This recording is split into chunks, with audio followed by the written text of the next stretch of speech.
আগমনী তিলোত্তমাদের গল্প, এবং এটা নিয়ে সমালোচনার প্রথম থেকে এই জন্মলগ্ন থেকেই চলছে বিতর্ক। মিলিয়ন একটা ভিউয়ার নিয়ে পথ চলা শুরু হয়েছে। তো আমি আগে চলে যাব ডিরেক্টরের কাছে। ডিরেক্টর এই ফিল্ম নিয়ে কি বলতে চাইছে?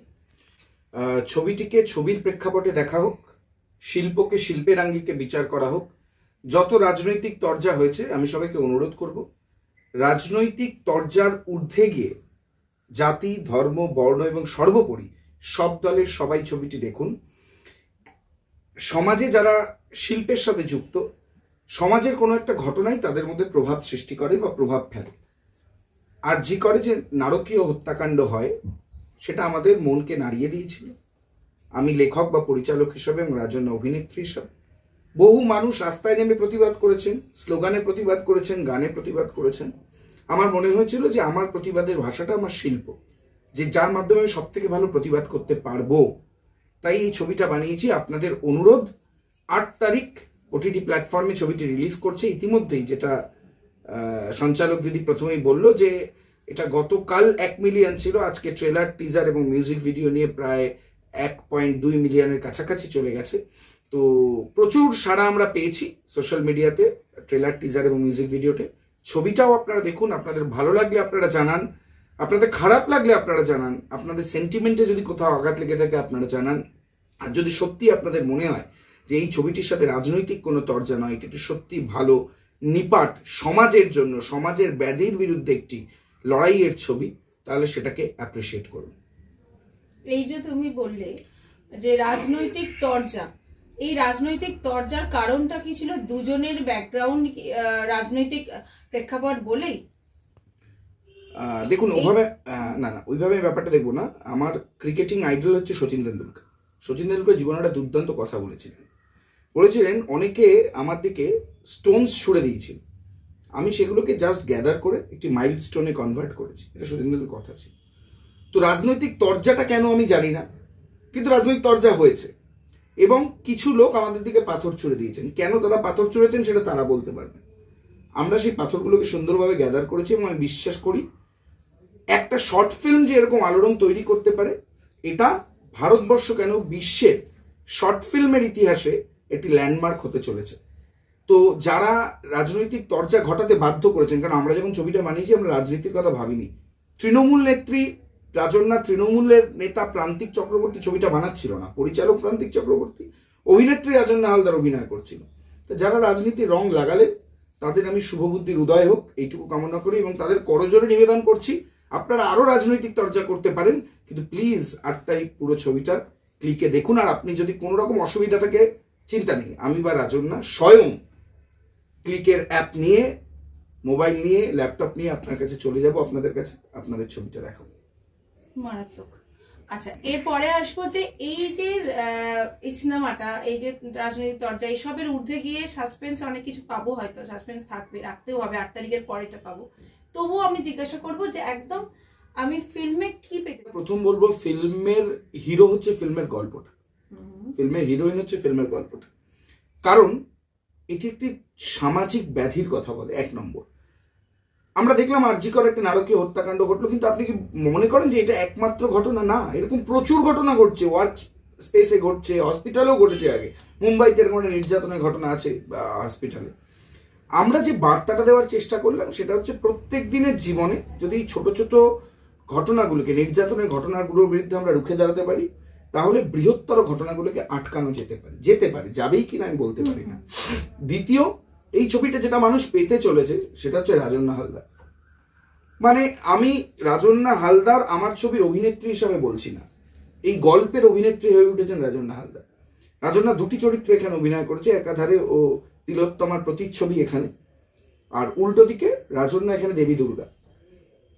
16 মিনিটের একটা ছবিতে 2 ভাগে অভিনয় করা, এটা খুব চ্যালেঞ্জিং ছিল, আমি জানি ওর পক্ষে, বাট অপূর্ব। আমরা যেটুকু ট্রেলার বা টিজার দেখেছি সেখানে রাজন্যার যে রূপ এসেছে সেটা দুর্দান্ত।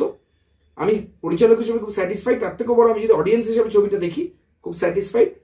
আর আমি আশা রাখি রাজন্যা হালদারকে এক অন্য মাত্রায় নিয়ে যাবে এই ছবি, মানে ওর অভিনয় স্কিল যেটা আছে। আর সর্বোপরি এই ছবিটি অনেক ভুল ভাঙতে সাহায্য করবে। অনেক অনেক যেভাবে তরজা হয়েছে রাজনৈতিক মিডিয়া প্ল্যাটফর্মে সমস্তটাই। এবং আমি সবাইকে অনুরোধ করবো, আমি এইমাত্র ফেসবুকে একটা পোস্ট করলাম আমার, যে সিনেমা না সোশিও ইকোনমিক্যাল এবং পলিটিক্যাল ব্যাকগ্রাউন্ডের একটা প্রতিচ্ছবি। কোনো ছবি সমাজ ছাড়া বানানো যেতে পারে, সমাজের ঘটনা ছাড়া? কোন ছবি হয়েছে পৃথিবীর ইতিহাসে যেগুলো একটু ভিন্ন স্বাদের এবং পৃথিবীর সর্বকালীন শ্রেষ্ঠ ছবিগুলোর মধ্যে বলা হয়? সেগুলো তো সবই কোথাও থেকে একটা অনুপ্রাণিত, নয়তো হতে পারে না। হয় সমাজ থেকে, নয় অর্থনীতি থেকে, নয় রাজনীতি থেকে, নয় শিল্প থেকে, কোথা থেকে একটা অনুপ্রাণিত পৃথিবীর, সেটা হলিউড হোক, টলিউড হোক, বলিউড হোক। তো এখানে যারা এটাকে এই সময় এই ছবি করা যায় না, এই সময় এই ছবি করা যায় না, আরে ছবিটা যদি কোনো সেন্টিমেন্টকে আঘাত ঘটে তাহলে মেনে নিতে পারি। একটা পোস্টার দেখে এই বিতর্ক, এই ভুলটা পুরো ভেঙে দেবে যে ইন্ডেক্স দেখে আপনি বইকে জাজ করার চেষ্টা করবেন না। ইন্ডেক্স দেখে, আবারও সচিন তেন্ডুলকার বলছি, 16 বছরের ছেলেটা, মানে আমি ওনাকে আইডল মানি জীবনের ক্ষেত্রে। স্পোর্টস তো বিবেকানন্দ বলেছেন জীবনের থেকে সব থেকে বেশি। সচিন তেন্ডুলকার 16 বছরের ছেলেটা যখন মাঠে খেলতে নেমেছিল, কেউ বিশ্বাস করেন উনি সচিন তেন্ডুলকার হবে। তো আজকে দেখতে হবে তো তার পারফরমেন্সটা। আপনি ছবিটা দেখে বিচার করুন। আপনার খারাপ লাগলে একটু কুৎসিত ভাষায় বলুন, বা আপনাদের খারাপ লাগে, দাদা কি বাজে ছবি বানিয়েছে, মেনে নেব। বাট না দেখে বিচার করার যে ভ্রম, যে ভুল, সেটাও এই ছবি ভেঙে দেবে। আর এই ছবির আরেকটি হচ্ছে, আমরা পথের পাঁচালীর অপু দুর্গাকে কোনো একটা রেফারেন্স হিসাবে তুলে ধরেছি। অনেক অনেক যেভাবে তরজা হয়েছে রাজনৈতিক মিডিয়া প্ল্যাটফর্মে সমস্তটাই। এবং আমি সবাইকে অনুরোধ করবো, আমি এইমাত্র ফেসবুকে একটা পোস্ট করলাম আমার, যে সিনেমা না সোশিও ইকোনমিক্যাল এবং পলিটিক্যাল ব্যাকগ্রাউন্ডের একটা প্রতিচ্ছবি। কোনো ছবি সমাজ ছাড়া বানানো যেতে পারে, সমাজের ঘটনা ছাড়া? কোন ছবি হয়েছে পৃথিবীর ইতিহাসে যেগুলো একটু ভিন্ন স্বাদের এবং পৃথিবীর সর্বকালীন শ্রেষ্ঠ ছবিগুলোর মধ্যে বলা হয়? সেগুলো তো সবই কোথাও থেকে একটা অনুপ্রাণিত, নয়তো হতে পারে না। হয় সমাজ থেকে, নয় অর্থনীতি থেকে, নয় রাজনীতি থেকে, নয় শিল্প থেকে, কোথা থেকে একটা অনুপ্রাণিত পৃথিবীর, সেটা হলিউড হোক, টলিউড হোক, বলিউড হোক। তো এখানে যারা এটাকে এই সময় এই ছবি করা যায় না, এই সময় এই ছবি করা যায় না, আরে ছবিটা যদি কোনো সেন্টিমেন্টকে আঘাত ঘটে তাহলে মেনে নিতে পারি। একটা পোস্টার দেখে এই বিতর্ক, এই ভুলটা পুরো ভেঙে দেবে যে ইন্ডেক্স দেখে আপনি বইকে জাজ করার চেষ্টা করবেন না। ইন্ডেক্স দেখে, আবারও সচিন তেন্ডুলকার বলছি, 16 বছরের ছেলেটা, মানে আমি ওনাকে আইডল মানি জীবনের ক্ষেত্রে। স্পোর্টস তো বিবেকানন্দ বলেছেন জীবনের থেকে সব থেকে বেশি। সচিন তেন্ডুলকার 16 বছরের ছেলেটা যখন মাঠে খেলতে নেমেছিল, কেউ বিশ্বাস করেন উনি সচিন তেন্ডুলকার হবে। তো আজকে দেখতে হবে তো তার পারফরমেন্সটা। আপনি ছবিটা দেখে বিচার করুন। আপনার খারাপ লাগে উচিত ভাষায় বলুন, বা আপনাদের খারাপ লাগে, দাদা কি বাজে ছবি বানিয়েছে, মেনে নেব। বাট না দেখে বিচার করার যে ভ্রম, যে ভুল, সেটাও এই ছবি ভেঙে দেবে। আর এই ছবির আরেকটি হচ্ছে, আমরা পথের পাঁচালীর অপু দুর্গাকে কোনো একটা রেফারেন্স হিসাবে তুলে ধরেছি। তো পথের পাঁচালীর অপু দুর্গা থেকে শুরু করে 2024-এর আরজিকর পটভূমি কিভাবে এক সূত্রে গেঁথে যাচ্ছে। 16 মিনিটের ওই ছোট গল্পগুলো হতো না, যে শেষ হইয়াও হয় না শেষ, সেটি এখানে আছে। তাই আমি অনুরোধ করব, এই বিষয়গুলো আপনাদের, আশা রাখছি একজন পরিচালক হিসেবে, লেখক হিসেবে মন ছুঁয়ে যাবে। আপনারা দেখুন, সমস্ত ভ্রম ভেঙে যাবে। এটাই এই ছবির সব থেকে বড় বিষয়, যে ভ্রম ভাঙবে। তো একদম চলে যাব অভিনেত্রীর কাছে। অভিনেত্রী এখানে রয়েছেন স্বয়ং। তো ও 16 মিনিটের একটা দীর্ঘ, 16 মিনিটের দৈর্ঘ্য একটা ফিল্ম, ছোট্ট ফিল্ম, শর্ট ফিল্ম।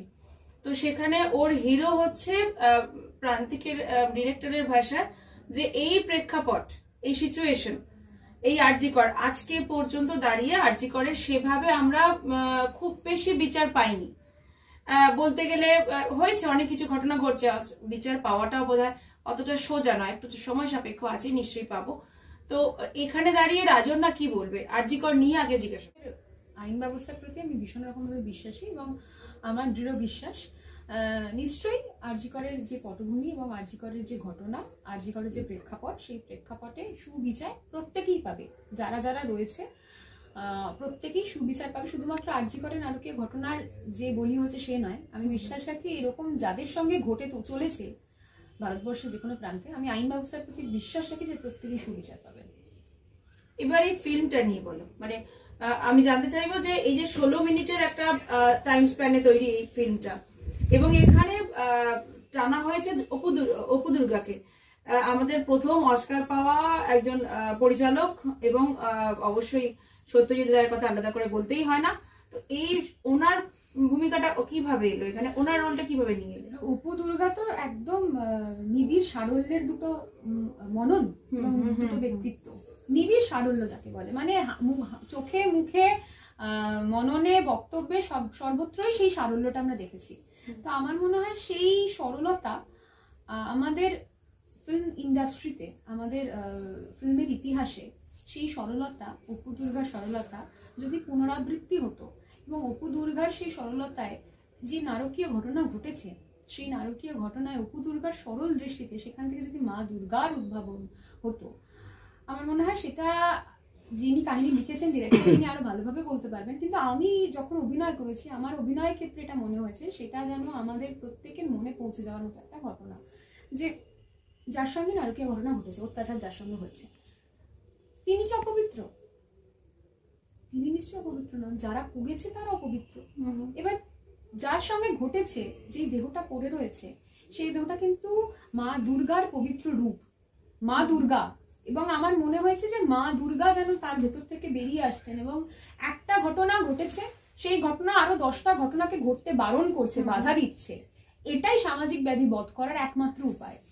এই উপায় থেকে মা দুর্গার কনসেপ্ট এবং তারপরে অপু দুর্গার হাত ধরে, অপু দুর্গাতে আমি যেটা বললাম একদম নিবিড় সারল্যের দুটো চরিত্র, তারা হাত ধরে নিয়ে আসছে মা দুর্গাকে। এটা আমার মনে হয় যে আমার গায়ে কাটা দিচ্ছে বলতে গিয়ে। আমরা তো এত ভেবে কাজ করি না, আমরা কাজ করে নেওয়ার পর আমরা রিয়েলাইজ করি যে সেটা কিভাবে কি ভাবনা নিয়ে এসেছে। আমার মনে হয় সত্যজিৎ রায় অপু দুর্গাকে যেভাবে নিয়ে আসতে পেরেছিলেন কাশবনের মধ্যে দিয়ে, সেই কাশবন পুজো এলেই আমাদের ওই কাশবনই মনে পড়ে, ওই অপু দুর্গাই মনে পড়ে। আর তাতে আমার মনে হয় প্রান্তিক চক্রবর্তীর সংযোজনে মা দুর্গাও আসছেন। এটা যেন একটা অন্যরকম ভাবনা, একদম একদম একদম অনাড়ম্বর ভাবনা, কিন্তু তার মধ্যেও সাড়ম্বর রয়েছে। একদমই মা দুর্গা, কাশফুল, অপু, মানে এই যে এই পুরো ব্যাপারটা বিভূতিভূষণ আর সত্যজিৎ রায়, ডেফিনেটলি মানে এটা ছাড়া বাঙালির একটা পার্টি মানে অন্ধকার, মানে এটা একটা বিশেষ পার্ট এবং এটা থাকবেই, এটা থাকতেই হবে, বিশেষ করে আমাদের মতো বাঙালিদের। তো এইখানে দাঁড়িয়ে মানে এই যে এটাকে তোমরা টেনেছো, এই সিনেমাতে নিয়ে এসছো, কোথাও কি বলা হচ্ছে যে মা দুর্গা যেরকম করে বিচার ব্যবস্থাটা হাতে তুলে নিয়েছিল, সেরকম করে কি রাজন্যা এই ফিল্মে কোথাও গিয়ে সেরকম কিছু ঘটতে চলেছে, সেরকম কিছু হবে? বিচার ব্যবস্থা হাতে, মা দুর্গা বিচার ব্যবস্থা হাতে তুলে নেননি, মা দুর্গা বরং এটা করেছিলেন যে অন্যায়কে বধ করেছিলেন। তাও আমরা যেটা জানি, আমি মানে আই মাইট বি রং, আমি ভুল হতে পারি, তবুও আমি যেটুকু জানি যে পুরাণে মা দুর্গা কিন্তু মহিষাসুরকে খুন করে, মানে বধ করেননি, মানে হত্যা করেননি। মা দুর্গা মহিষাসুরকে পায়ের নিচে রেখে তার বুকে যখন ত্রিশূলটা ঠেকাতে যাচ্ছেন, তখন মহিষাসুর ক্ষমা চেয়ে নিয়েছিলেন মা দুর্গার কাছে। মা দুর্গা বলছে সারা জীবন তোমাকে এইভাবেই থাকতে হবে। এইটা আমি পুরাণের গল্প হিসাবে জানি, আমি ভুল হতে পারি, পুরাণ অনেক রকম ভাবে ব্যাখ্যা করা হয়েছে। তা আমার মনে হয় এই যে একটা চোখরাঙানিটা খুব প্রয়োজন। আজকে আমি বাসে যাচ্ছি বা আমি ট্রামে যাচ্ছি, কেউ আমাকে খারাপ টাচ করছে, যেটাকে ব্যাক টাচ বলা হয়, স্কুলে বাচ্চাদের এরকম শেখানো হয়। আমি যদি তাকে ঘুরে আমার চোখরাঙানিটা না দেখাতে পারি, তাহলে সে কিন্তু পার পেয়ে যাবে। সেভাবে এটা তো করাই যায়, আমি আজকে ওর সঙ্গে করেছি, কালকে তার সঙ্গে করবো, অন্য একটা মেয়ের সঙ্গে করবো। এটা সমাজ নয়, এটা হতে পারে না। আমার মনে হয় মা দুর্গা এটা বলেছেন, প্রত্যেককে বলেছেন যে তোমরা এই চোখরাঙানিটা দেখাও, তোমরা এই প্রতিবাদটা করো, এইটা খুব গুরুত্বপূর্ণ। তুমি যদি পাল্টা তাকে চোখরাঙানি না দেখালে, তাহলে সে কিভাবে বুঝবে যে সমাজে শুভ শক্তি রয়েছে, যার দ্বারা তার অশুভ শক্তিটা বধ হবে, তাই না? এটা খুব গুরুত্বপূর্ণ। আমার মনে হয় এই সিনেমা, এই শর্ট ফিল্ম সেই মেসেজটা দিচ্ছে। এই শর্ট ফিল্ম একটা ছেলের প্রতি বা একটা মেয়ের প্রতি দীর্ঘদিন ঘটে যাওয়া একটা অত্যাচার, সেই অত্যাচারকে আপোষ করতে শেখাচ্ছে না, যে কোনো রকমের অত্যাচার। এই শর্ট ফিল্ম শেখাচ্ছে যে তুমি পাল্টা ঘুরে দাঁড়াও। তোমাকে পাল্টা ঘুরে দাঁড়াতে গেলেই সেই শক্তিটা নিজের মধ্যে থেকে নিয়ে আসতে হবে, এবং সেই শক্তিটাই মা দুর্গা। আমি আবার ডিরেক্টরের কাছে চলে যাব। ফিল্মটা কি কোনোভাবে মানে নারীবাদী কোনো সত্য এরকম কিছু না, এখানে নারীবাদ বা পুরুষবাদ নয়, এখানে প্রতিবাদ। আমি বাদ বলতে একাই ছবিতে যেটা দেখেছি সেটা প্রতিবাদ। মূলত নারীদের সাথেই হয়, তবে কিছু কিছু ক্ষেত্রে পুরুষদের সাথে হয়। আমরা এই ছবিতে একটা রেফারেন্স হিসাবে যাদবপুর ইউনিভার্সিটিতে আমার ভাই স্বপ্নদীপের সাথে যে র্যাগিং এর কাণ্ড ঘটিয়েছিল, সেটাও তো একটি নির্যাতন, সেটিও রেফারেন্স হিসাবে এসছে। তো আসলে এই ছবিটাতে আমরা প্রতিবাদের কথা বলেছি, এবং আমার মনে হয় রাজন্যা যেটা বলছিল যে প্রত্যেক দিনের জীবনে এই প্রতিবাদটাকে আমাদের বাঁচিয়ে রাখা উচিত। মানে কোনো বৃহত্তর ঘটনাকে আটকাতে ক্ষুদ্র ক্ষুদ্র প্রতিবাদগুলোকে বজায় রাখা উচিত। সেই সাহসটা, সেই স্পৃহাটা আসলে আমাদের কাছে সাহসের আইকন কিন্তু দেবী দুর্গাই। ছোটবেলায় একটা শিশু যখন আমরা বড় হচ্ছিলাম, তখন কি আমরা বড় বড় হিরোইক লোকদের দেখেছি? না, দেখিনি। আমরা দেখেছি ওই মহালয়া টিভিতে দেখানো হতো দেবী দুর্গা কিভাবে অসুরদের বধ করছে, মা বাবা দেখাতো, ঠাকুমা দাদু দেখাতেন। তো সেটা আমাদের কাছে আইকন, মানে দেবী দুর্গা মনে হয় প্রতিবাদ মানে আমাকে দেবী দুর্গা হয়ে উঠছে। তো এখানে সেটাই, রাজন্যা একই ধারে যেমনি এখানে তিলোত্তমা, রাজন্যা একই ধারে এই ছবিতে দেবী দুর্গা, বাকিটা তো অবশ্যই ছবিটা দেখতে হবে। তো পুরুষবাদ মহিলাবাদ নয়, এটা একদমই প্রতিবাদের ছবি। প্রতিবাদের ভাষা নিয়ে আমরা 8ই জানুয়ারিতে নিশ্চয়ই দেখব এবং চোখ রাখবো 1 মিলিয়ন 1.2 আজকে আরো আরো আরো আরো বেশি হোক, আরো আরো ভালো ফিল্ম দেখতে পাই আমাদের ডিরেক্টর এবং অভিনেত্রীর কাছ থেকে।